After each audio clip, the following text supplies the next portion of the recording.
大家好，如果您家的橱柜跟墙壁交接处的这个地方有密封胶，它脱落了，它会让这个地方不密封、不防水，也不美观了。怎么修呢？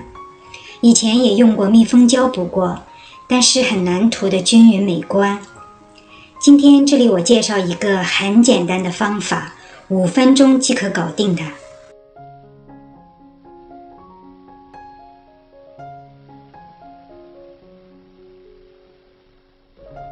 这是一款 PVC 密封胶带，在使用之前，我们先来介绍一下简单的步骤。先把台面清洁干净，撕下粘合在粘胶背面的塑料薄膜，捏住胶带上下两端，将有折痕的地方，看清楚折痕的地方，紧贴在拐角处，把它压平。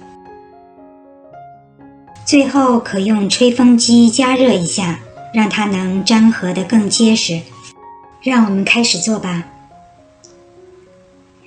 这就是 PVC 密封胶带，它是粘胶纤维材料做的，颜色有白色、天蓝色、咖啡色、浅绿色、灰色和粉色。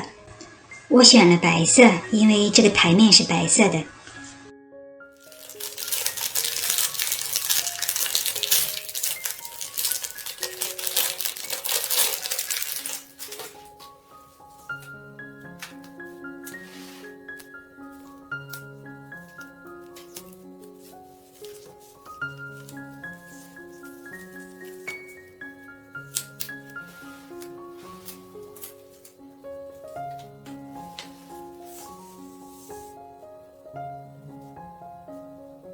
粘胶背面呢有一层塑料薄膜，要把这个薄膜跟粘胶分开才可以用。按照操作方法把它压平。这里要注意一下，在拐角处如何处理的漂亮。以折痕处为界限，把下方剪开，对角斜着把它剪开。然后两边对齐，这样做出的拐角整齐好看。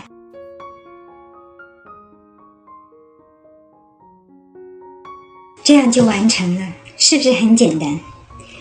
更让我喜欢的是，它很容易清洁，并且防水密封性很好，它不会发霉的。更换也非常方便，拆下来的时候不会留任何痕迹。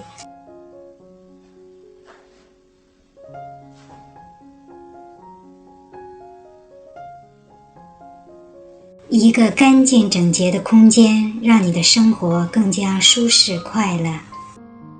感谢收看，请点赞、订阅和分享，感谢。